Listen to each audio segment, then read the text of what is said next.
நாம் கற்றது நமது முன்னவர்கள் தற்காலிக தோல்விக்காக சமரசம் செய்து நிரந்தர வெற்றி இழந்தவர்கள்,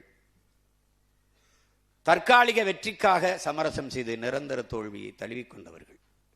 நாம் இது இரண்டையும் செய்ய தயாராக இல்லை. ஏனென்றால் படிப்பறிவை விட பட்டறிவு மேலானது என்பதை அறிந்த மகன் நான்.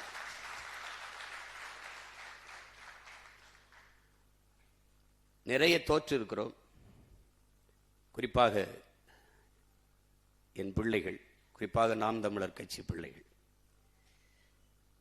ஆனால் உலக வரலாற்றில் இவ்வளவு தோல்விகளை சந்தித்த ஒரு அரசியல் இயக்கம் இருக்காது, இனி எதுவும் இருக்க போறதும் இல்லை, இருந்ததும் இல்லை. ஆனால் அந்த இயக்கம் கலைந்து போய்விடும், காணாமல் போய்விடும், சிதைந்து போய்விடும். ஒற்றை தோல்விக்கே ஓடி நொறுங்கி போனது கட்சிகள், பல கட்சிகள்.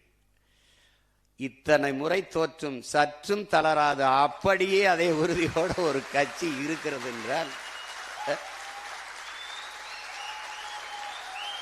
அதே புத்தளிச்சியோடு எத்தனை இடைத்தேர்தல் வந்தாலும் அத்தனையும் எமக்கான களமாக கருதி மறுபடியும் மறுபடியும் களத்திலே பாய்.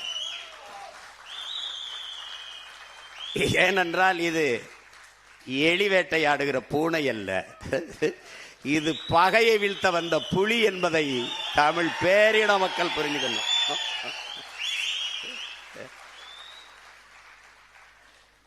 நாங்கெல்லாம் ரொம்ப சின்ன வயசுல இருந்தோம். தமிழ்நாட்டு அரசியலே ரொம்ப சின்ன வயசுல வந்து கட்சி ஆரம்பிச்சவன் நான் தான். ஆனா 16 வருஷமா போராடிட்டு இருக்கேன். ஒரு கேடு என்னன்னா, நம்ம சொல்றத எடுத்து சொல்றதுக்கு யாருக்கும் மனசு இல்லை. நம்ம வளரக்கூடாதுன்னு நினைக்கிறாங்க.